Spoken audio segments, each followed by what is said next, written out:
fogo, você quer ver tudo queimar.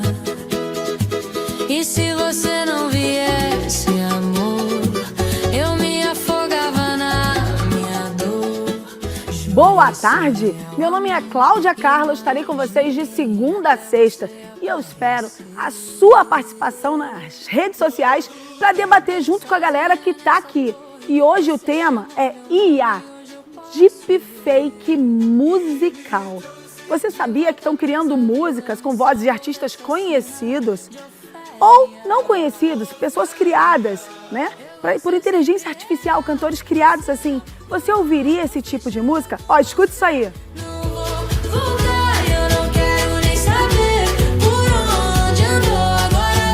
Isso é IA e tá tomando conta do mundo.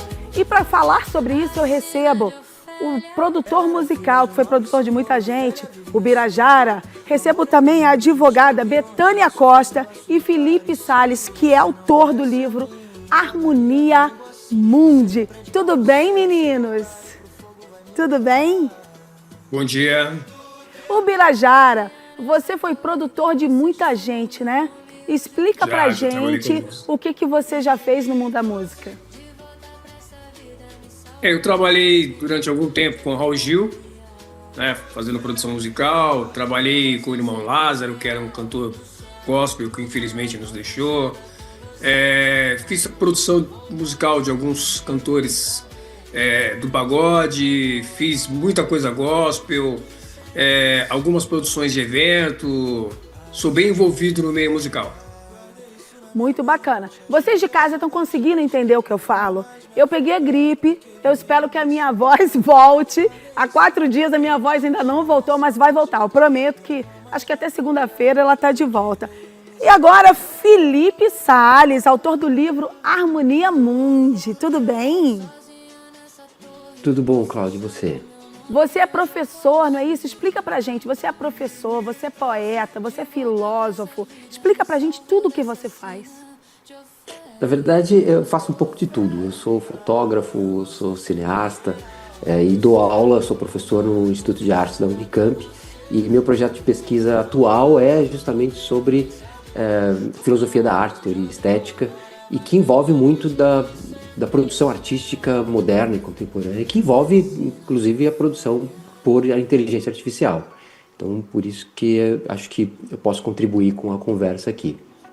Muito bacana. E falando de IA, Deepfake, se liga. A inteligência artificial está cada vez mais presente no nosso dia a dia. Ela já ajuda a criar textos, imagens, vídeos e agora também consegue reproduzir vozes humanas com impressionante precisão. Na música, essa tecnologia é conhecida como deepfake musical. Por meio de programas avançados, a IA analisa gravações de um cantor e aprende características como timbre, pronúncia, ritmo e emoção. Depois disso, consegue reproduzir aquela voz cantando qualquer música. Nos últimos anos, várias músicas feitas com vozes artificiais viralizaram na internet. Algumas impressionaram o público pela qualidade. Outras levantaram questões importantes sobre direitos autorais, consentimento e ética. Artistas, gravadoras e especialistas discutem como proteger a identidade vocal dos cantores diante dessa nova realidade tecnológica. Ao mesmo tempo, muitos produtores acreditam que a inteligência artificial pode abrir novas possibilidades criativas para a música do futuro. Mas afinal, onde termina a inovação e começa o problema? Hoje, vamos entender os impactos dos deepfakes musicais e como essa tecnologia pode transformar a indústria da música. Pois é, né? Muita coisa rolando para vocês entenderem em casa a confusão que está sendo isso no mundo. O Birajara, você explica pra gente o que é a deepfake musical e você como produtor musical, o que você sentiu com isso? Olha, na verdade é o seguinte, né? Porque você criar um fake de alguém famoso, eu acho que é meio complicado. Você pega. Porque, por exemplo, eu sou da época do LP, né? Então você tinha toda uma história de produção, de composição, arranjo, não sei o que lá. E aí hoje você pegar a voz de alguém famoso, né? E colocar, na verdade, como fala, que é fake, né? E tentar ganhar com isso, eu acho que é uma covardia, né? Porque envolve família, envolve herança, envolve um monte de coisa que, na minha concepção, está totalmente errado, né? E outra, você tira aquela emoção. Eu, particularmente, né, vivi situações da emoção de você fazer uma produção, do artista viver aquilo. Eu, por exemplo, trabalhei com o Tim Maia, né? Tim Maia, ele era uma pessoa que ele vivia a música de uma maneira assim, tanto é que ele era vidrado no som, né? Aquela história do que deu retorno, né? Então você imagina se o Tim Maia fosse vivo hoje, eu acho que ele tá rolando no túmulo com essa história de inteligência artificial. Não que eu seja contra, né? Só tô dizendo que deve haver alguns limites. Perfeito. O povo está revoltado. Famílias que têm cantores na família, já falecidos, que estão usando as vozes, estão revoltados, né? Felipe, você é autor do livro Harmonia Mundi. Explica pra gente primeiro o que você fala no Harmonia Mundi, né? Você fala justamente isso, que a IA nunca vai alcançar a inteligência humana. Explica isso pra gente. A IA, ela é um embaralhador automático, né? Um compilador automático de informação. Então, ela vai pegar a informação pré-existente e vai compilar. Então, assim, o que eu digo? Num nível, assim, de reprodutibilidade mecânica, ela funciona e funciona bem. Tanto é que estão usando na publicidade inteligência artificial para gerar imagem. Você não precisa mais chamar o fotógrafo para fotografar um produto. Já faz algum tempo isso, que o próprio produto ele é feito a partir de geração por computador, e hoje, inclusive, até anúncios em vídeo podem ser feitos com inteligência artificial. Isso, assim, não tem sido um problema muito... Claro, você não pode infringir a lei, você não pode usar a figura de uma pessoa sem autorização dela, é mais ou menos esse mesmo problema. Mas você usa, assim, se a pessoa te der autorização. Em Hollywood foi feito isso. O Star Wars, a Carrie Fisher já tinha morrido quando colocaram ela para fazer a Princesa Leia no final do Rogue One. Então, assim, você não usa mesmo, mas só que você tem que ter uma autorização, é o limite que o Birajara falou, quer dizer, não dá para você usar indiscriminadamente. Agora, isso substitui a pessoa? Não substitui a pessoa, porque ela vai fazer alguma coisa em função de algo pré-existente. E tem um nível de compreensão, isso eu falo no meu livro, existem vários níveis de percepção daquilo que toca a gente, que emociona a gente. E tem um nível que é realmente, assim, muito entretenimento, e uma coisa assim que você liga o rádio para ouvir sem grandes reflexões, você só quer ouvir música, você só quer... Nesse nível, na verdade, você nem sente a diferença. Então, é claro, se você não infringir a lei usando indevidamente a voz de alguém, tentando lucrar com isso, você pode fazer, na verdade, porque está num nível de entretenimento que não vai fazer muita diferença. Só que tem outros níveis.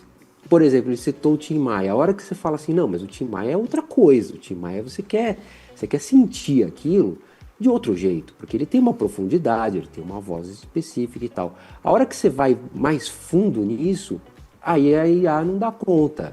Ela dá conta num nível muito superficial. Mas aí chega num certo nível que você fala assim, puxa, não reproduz, não é fiel, não dá para ir além disso. Aí você não fala assim, puxa, eu consigo fazer o Tim Maia cantar uma música nova? Consigo, mas não é o Tim Maia. Você fala assim, eu quero ouvir ele ao vivo, eu quero sentir junto com ele. Aí não dá, aí não é possível. É mais ou menos isso que eu digo no meu livro. E agora, vamos assistir a opinião do Lucas Simões, ele que é CEO da Stack Inteligência Artificial. Olá pessoal, tudo bem? Aqui é o Lucas Simões e hoje a gente vai falar de uma revolução que está mudando, né, as regras do jogo da indústria como um todo. Olhando para o que ronda esse tema de deepfake musical, fato é que existe. Hoje é muito fácil você clonar e reproduzir ali fielmente a voz de alguém, a voz de um cantor real. E a gente consegue, inclusive, criar músicas inéditas que ninguém nunca gravou. Essas ferramentas hoje por aí são gratuitas e conseguem reproduzir com muita qualidade esse tipo de conteúdo, que leva a um debate, né? Se a IA no futuro ela pode substituir cantores no mundo real. A resposta curta é: ela pode substituir processos dentro dessa mecânica, né? De voz, de entonação e até de afinação. Mas a IA dificilmente vai conseguir reproduzir a conexão humana que esses cantores conseguem gerar com o público, né? E quando a gente vai, por exemplo, para shows ao vivo e apresentações, a conexão é muito maior, é o que fala para quem tá no palco e para quem tá vendo também aquela pessoa no palco. Então a IA, ela até replica a técnica, mas a emoção, a história, o carisma, né, que gera de fato a identificação com o público, isso é puramente humano. Então é aqui que a gente entra nesse terreno da ética, né? Então, até que ponto, né? É ético, de fato, reproduzir a voz de artistas sem autorização? É válido você clonar a voz de alguém sem autorização? Juridicamente, né, quem é um dono de uma voz gerada por IA? As leis de direitos autorais, quando a gente está no campo aí da inteligência artificial, ainda estão muito cedo, ainda estão ali se desenvolvendo, né? Por isso, hoje, a maior urgência é como artistas e gravadores podem se proteger no sentido de identidade vocal. Como que hoje a gente pode proteger a identidade vocal? Então a gente tem ali trabalhos ainda sendo desenvolvidos nessa área que protege, né, usando inclusive a própria inteligência artificial para criar um rastro único ou uma identidade única daquela voz para que não seja possível cloná-la. Mas isso ainda é um processo longo de trabalho, né? Mas também nem tudo é uma ameaça. Da mesma forma que a gente consegue clonar vozes, né? E quando a gente tem autorização formal para isso, a gente consegue criar conteúdo numa escala muito mais abrangente do que como se fosse o normal. O que eu quero dizer com isso é, no mundo do entretenimento, já estão sendo utilizadas vozes com IA, principalmente no mundo dos jogos, então a gente consegue ter muito mais acessibilidade. Então com IA, a gente consegue, por exemplo, um filme, um jogo, uma série que seja, ter ela em todos os idiomas. Então uma aula, por exemplo, que pode ser em todos os idiomas, pode alcançar vários cantos do mundo. Então existem benefícios sim, na questão da utilização de voz, né, gerada por IA, mas quando a gente vai para o lado de utilizar para deepfake, para gerar conteúdo sem autorização, de fato é um campo jurídico ainda que está sendo muito debatido. Olha, ele disse coisas muito interessantes, né? Muito bacanas. O Birajara, você acha que essas IAs vão tirar a oportunidade de novos músicos? Olha, se você falar dos novos, dos pequenos, eu acho que é uma ferramenta de trabalho, né? Então, para quem está começando, não tem recurso, de repente ele não tem o poder financeiro dele é menor. Então, e ele tem um sonho, eu acho que é uma forma dele realizar o sonho dele. Mas para as grandes produções é impossível. Na minha concepção, é impossível. Lógico que você pode utilizar. Eu não estou dizendo que de tudo que você não vai fazer, né? É como o rapaz anterior falou, as grandes emoções, aquela coisa de público, porque você pega um show do Fábio Júnior, se ele não cantar pai, não é o Fábio Júnior. Se você pega um show do Roberto Carlos, se ele não cantar detalhes, não é. Agora, daqui a 20 anos, pega uma música de IA e canta ela. Exatamente. Você concorda, Felipe? Sim, é isso mesmo. E você acha que as pessoas estão preparadas para essa nova tecnologia? Ainda não. Como toda nova tecnologia, ela ainda precisa ser absorvida. Ela está começando assim, a gente está testando ainda até onde isso vai. Então ainda precisa comer um pouco de feijão, assim, para a gente poder sentir até onde a gente consegue ir.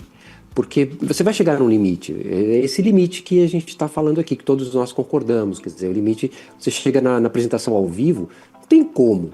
Você precisa da emoção da coisa ao vivo, não tem como você simular isso. Você consegue simular isso nos meios de comunicação, no rádio, eventualmente. Mas aí entra, é claro, esse problema ético de você fazer sem autorização. Fazer sem autorização é um problema jurídico.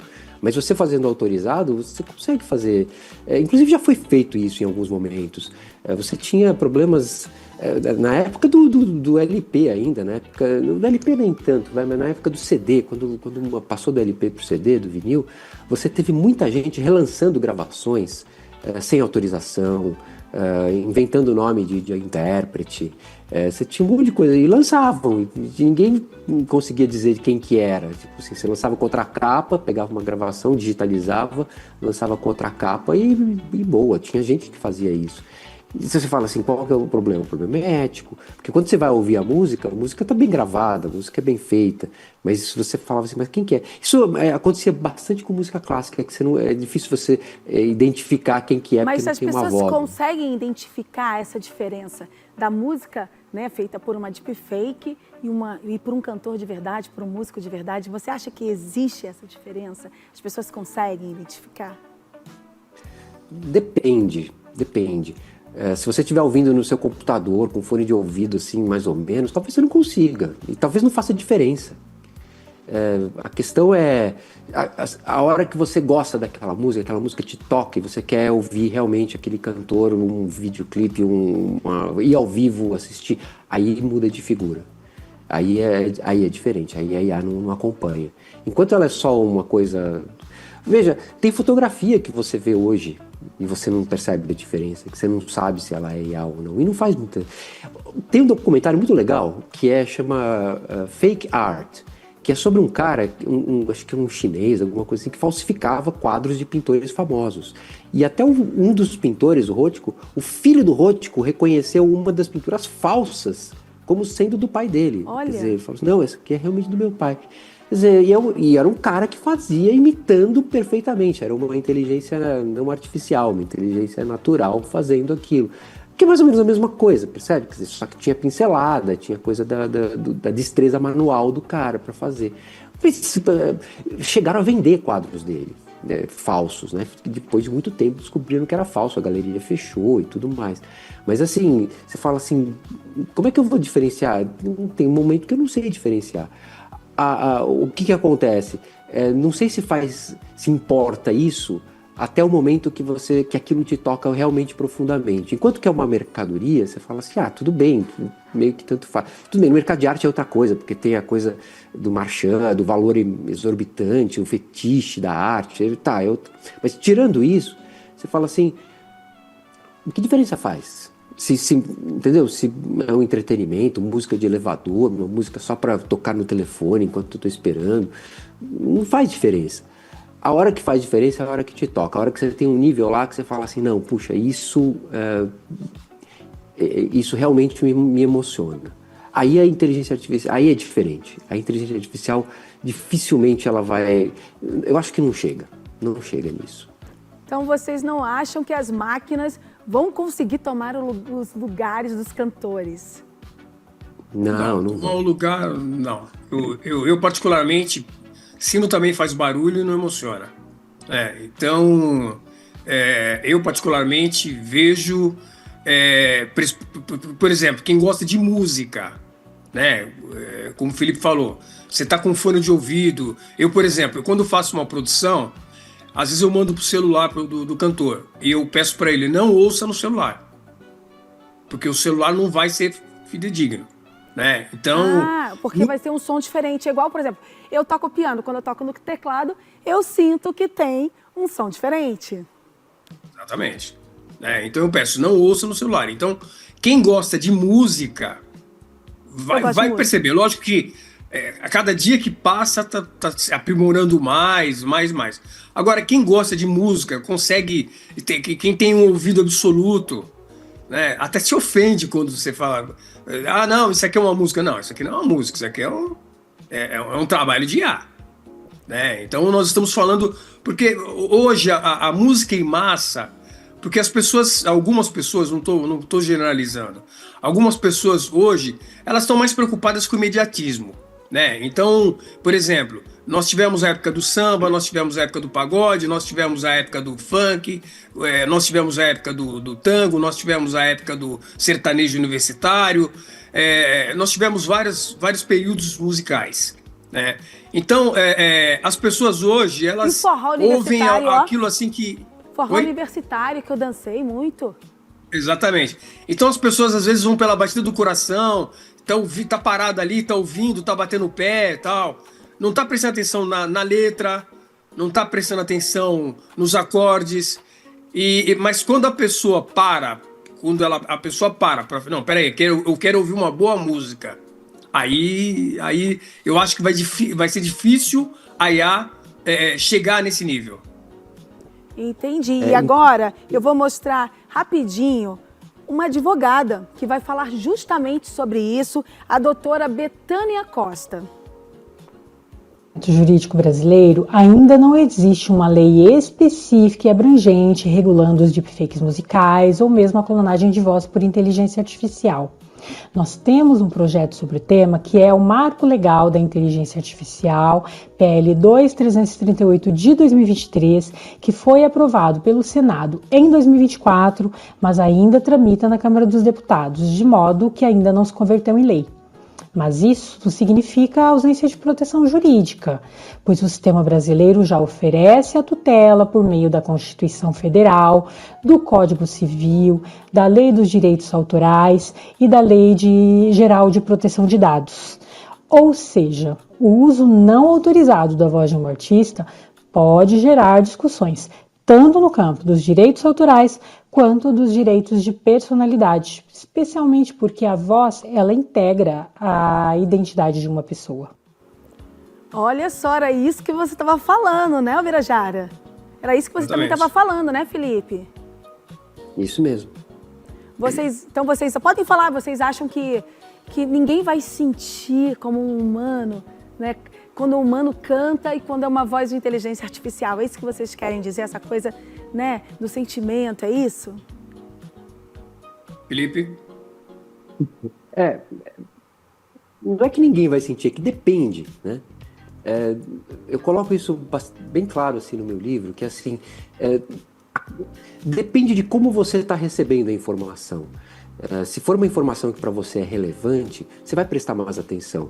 E aí quando chega num grau que é uma inteligência artificial, que é uma coisa muito artificial, você percebe, o Birajara falou disso, você fala assim, não vai. Mas num nível assim de puro entretenimento, de pura curiosidade, você tá lá só para se divertir, tanto faz do que tá tocando, não vai fazer diferença, percebe?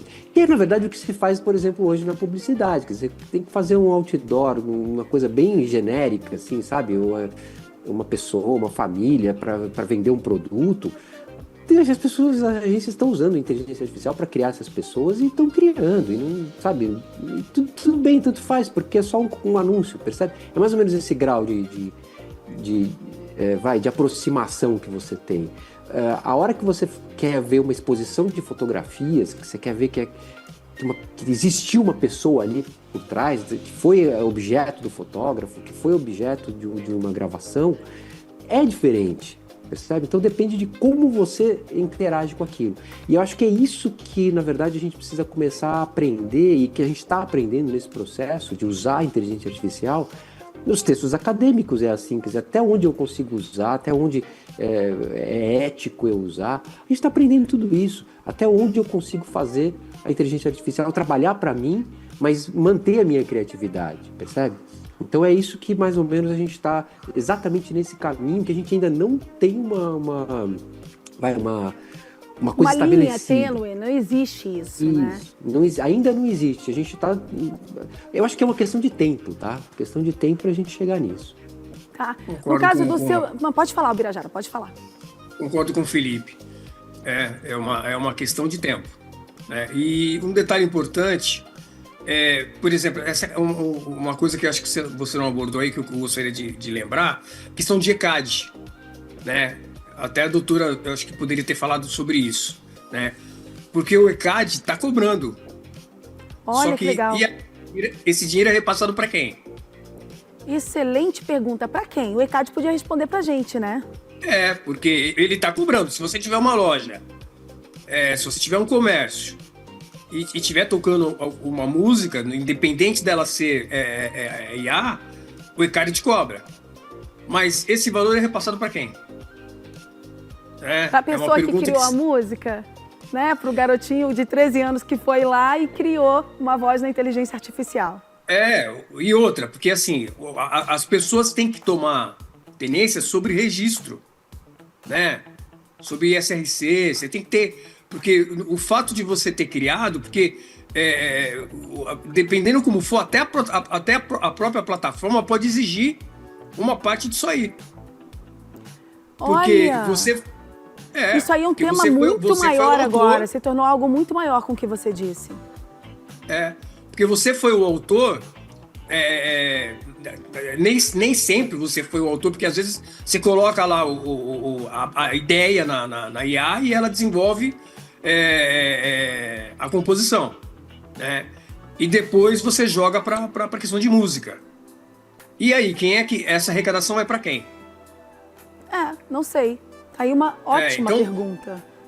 Porque eu não sei, eu acho que isso, de repente, uma outra produção, as gravadoras estão se preparando para isso?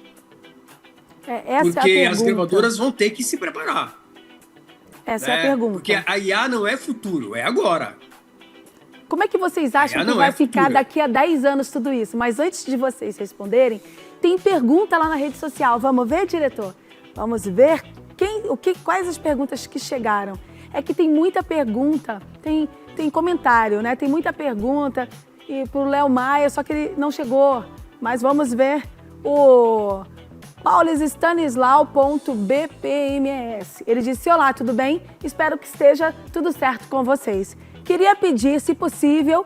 o Léo não veio para perguntar ao Léo Maia se algum dia ele teria interesse em conhecer ou até gravar alguma das minhas composições. Sou compositor, multi-instrumentista e toco saxofone desde os 11 anos de idade. Tenho um carinho enorme pela música e venho desenvolvendo minhas composições com bastante dedicação. Quero ser muito transparente também. Eu e os meus arranjos, mas não por comodidade ou por preguiça. Olha, a galera tá escrevendo. Infelizmente, o Léo teve um problema no trânsito, não conseguiu chegar a tempo pro programa, mas outro dia ele participa. E aí vocês enchem a rede social de novo de perguntas, tá bom? Então, e se o rapaz passa uma música para alguém e a pessoa vai lá e grava na inteligência artificial? Como é que fica? Crime. Desculpa. Eu só queria responder aí o que o rapaz está falando com o Léo.